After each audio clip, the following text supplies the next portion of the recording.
Ya, saya kira terlalu naif lah kalau Hamas mengulangi kesalahan mereka sampai 4 kali mempercayai tawaran gencatan senjata dari Israel maupun dari Amerika.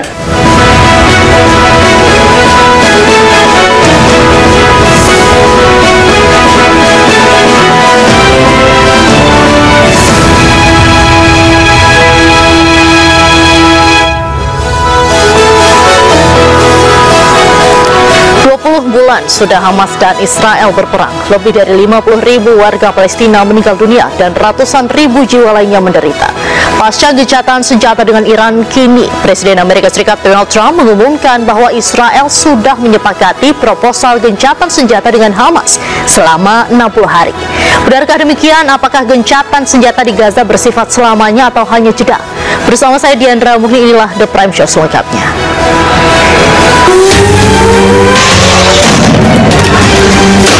اونه که اعلام کردن اگه بخوان هر برخوردی کنن پاسخ مناسب رو خواهند داد نیروهای مسلح و ارتشی ما. ראשי הקונגרס והסנאט ופלישות ביטחוניות שאני לא אפרט כאן.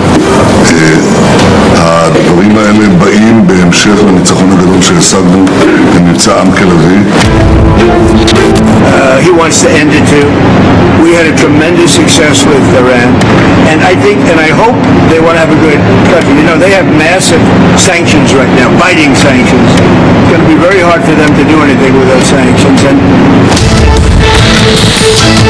kondisi di mana Israel seolah-olah lolos dari jerat hukum internasional juga bisa menginspirasi aktor lain mungkin berani juga untuk mencoba melanggar hukum-hukum internasional dengan kedok mengamankan kepentingan nasionalnya.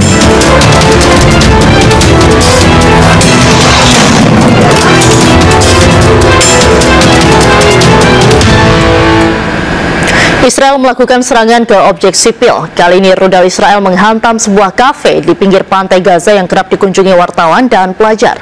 Akibat serangan ini sedikitnya 30 orang termasuk wartawan tewas, sementara puluhan lainnya terluka parah.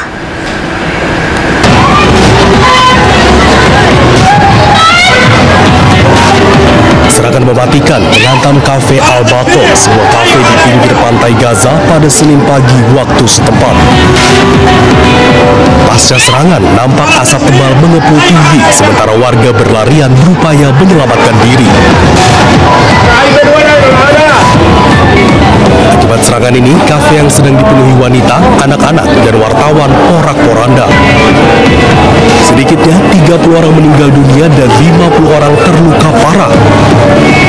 Salah satu korban tewas adalah jurnalis Ismail Abu Hattab. Diketahui kafe Al-Baqo kerap dikunjungi wartawan dan pelajar untuk mengakses internet dan mengisi daya ponsel.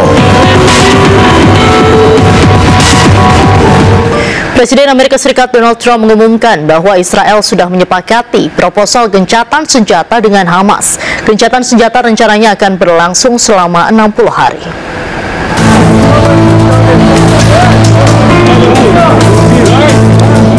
Bulan sudah Hamas dan Israel berperang. Hasil perang ini merugikan banyak warga. 50.000 warga Palestina meninggal. Presiden Amerika Serikat Donald Trump menyampaikan keinginannya menengahi Hamas dan Israel untuk gencatan senjata. But he wants it to. He's coming here next week.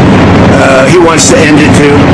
We had a tremendous success with Iran, and I think and I hope they want to have a good country. You know, they have massive sanctions right now, biting sanctions. It's going to be very hard for them to do anything with those sanctions, and I look forward to maybe there'll be a time when we get along with them and they can rebuild their country. Saat ini ia mengklaim Perdana Menteri Israel Benjamin Netanyahu tengah bernegosiasi dengan pimpinan Hamas untuk membebaskan tahanannya. Sebelumnya gencatan senjata sudah pernah dilakukan, yaitu pada 19 Januari hingga 1 Maret 2025. Namun Israel melanggarnya dengan menyerang permukiman Gaza terlebih dahulu. Gencatan senjata antara Iran dan Israel masih dalam kondisi rapuh. Sebelumnya Presiden Iran sempat mengancam akan membalas setiap serangan musuh terhadap negaranya.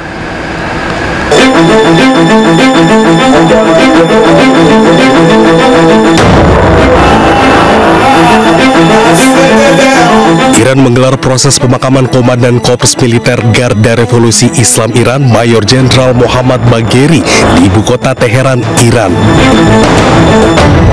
Bagheri merupakan salah satu dari 60 petinggi militer dan ilmuwan nuklir Iran yang gugur dalam perang 12 hari melawan Israel. Presiden Iran Masoud Pezeshkian yang hadir dalam acara ini menyatakan pihaknya akan mengambil tindakan apapun yang dianggap perlu bila musuh menyerang.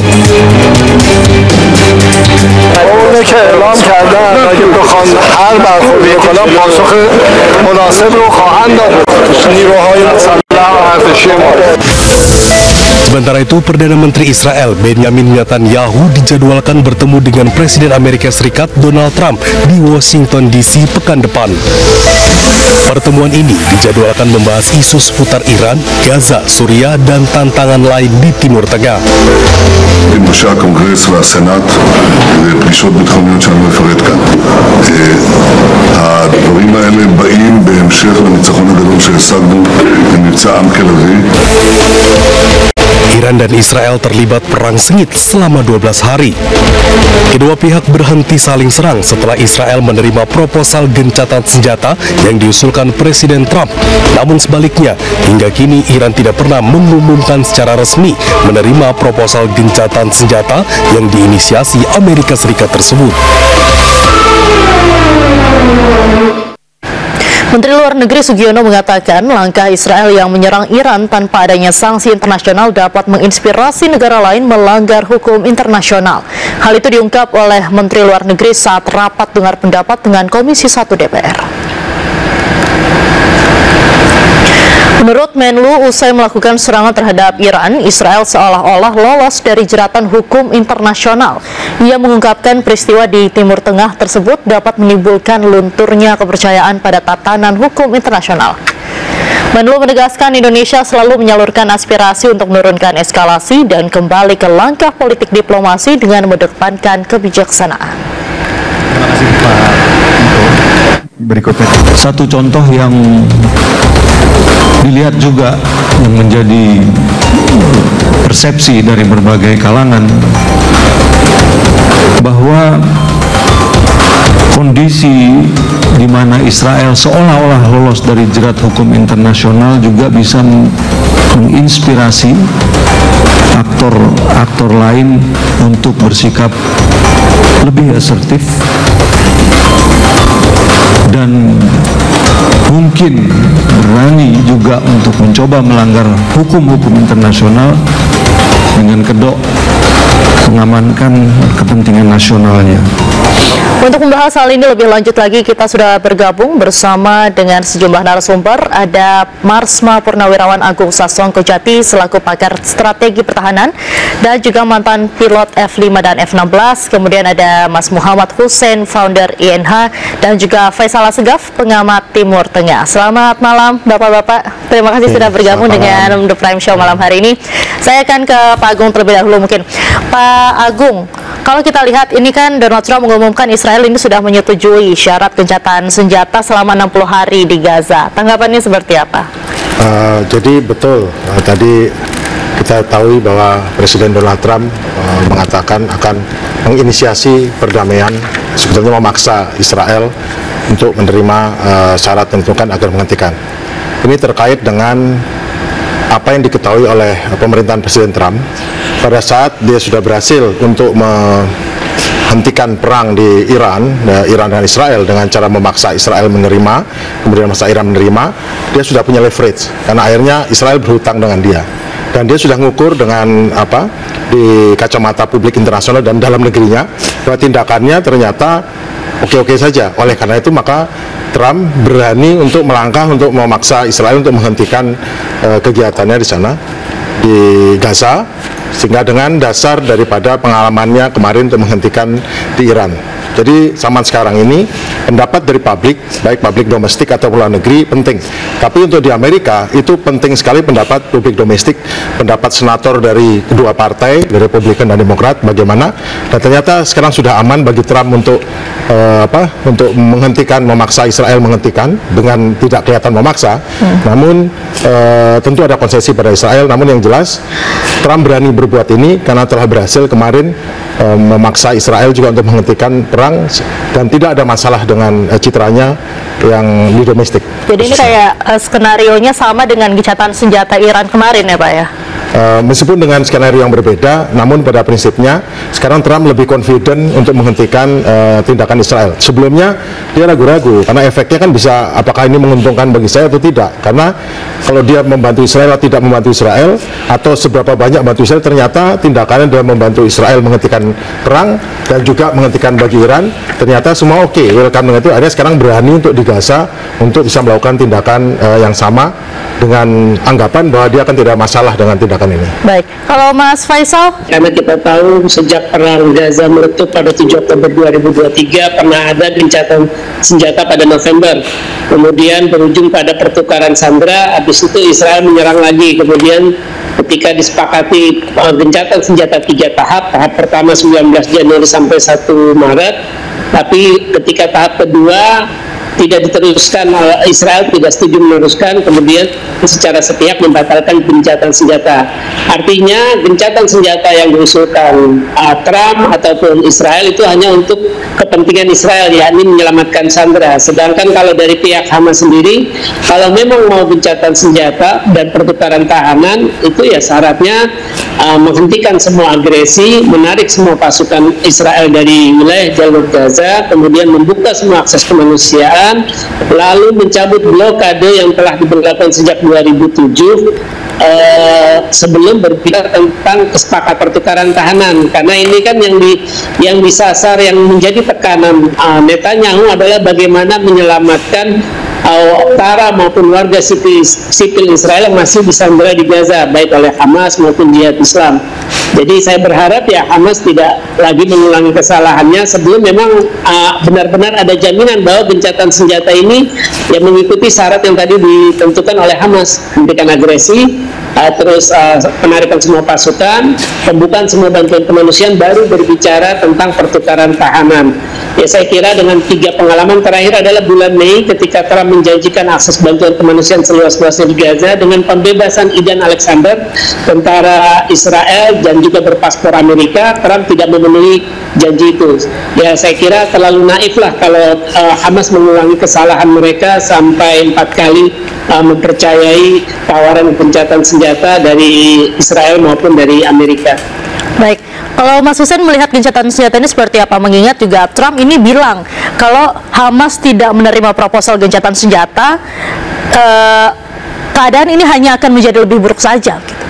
Ya, pertama tradisinya sepanjang yang saya rasakan selama di Gaza, saya sudah beberapa kali hadir dalam agresi militer Israel ke Gaza, dan memang selalu agresi semacam ini berakhir dengan kesepakatan gencatan senjata yang tidak bisa ditolak oleh Israel. Meskipun kali ini jangkanya lebih panjang, sudah 20 bulan lebih kan. Tapi meskipun sudah pernah tercapai dan gagal, tapi kali ini saya melihat ada optimisme besar bahwa ini akan tercapai. Kenapa? Paling tidak ada 5 poin. Pertama, bahwa pengumuman baik pihak Amerika dan Israel, terutama Israel dan sayap kanan yang ekstremis, bahwa mereka memenangkan perang melawan Iran dan ini adalah kemenangan bersejarah, sebetulnya adalah cara Netanyahu untuk menunjukkan citra kemenangan yang gagal mereka dapatkan di Gaza. Jadi di Gaza mereka 20 bulan gagal mendapatkan citra kemenangan, jadi mereka mengalihkan serangannya ke Iran, Lebanon dan Suriah, dan mulai berkoar-koar bahwa kami telah berhasil. Yang kedua, Israel dalam hal ini Netanyahu, dia sudah mendapatkan jaring keselamatan untuk masa depan pribadi dan politiknya. Jadi ini sudah semua pada akhirnya seperti kata Bang Faisal, memang pada akhirnya Netanyahu ini berusaha untuk menyelamatkan masa depan karir politiknya.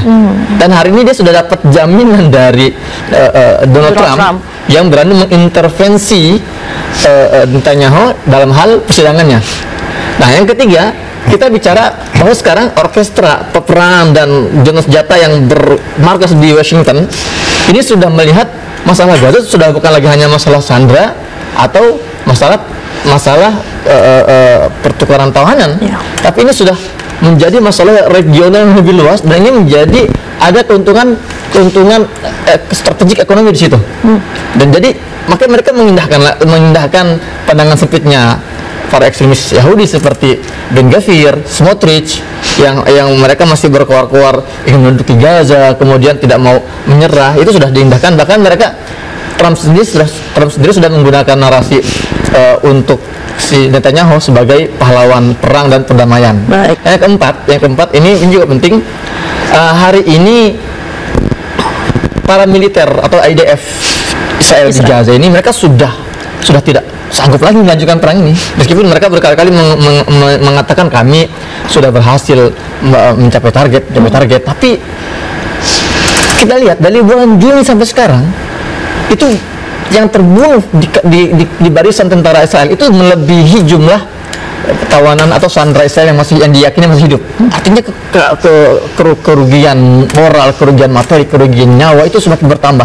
Dan yang terakhir ini juga penting sekali, yang akan menjadi poin utama juga kenapa ini akan terjadi adalah demonstrasi besar-besaran yang terjadi di jalan-jalan Tel Aviv yang dulu hanya diikuti oleh keluarga para sandera, sekarang tidak lagi hanya mereka, tapi keluarga para tentara yang sedang berperang pun ikut demonstrasi, menekan pemerintah, menyetop ya. Iya, susah karena mereka melihat tidak ada lagi alasan kita untuk meneruskan perang, melihat ya berbagai narasi-narasi yang dilemparkan oleh para pejabat politik Israel, terutama Netanyahu setelah eskalasi melawan Iran seperti itu.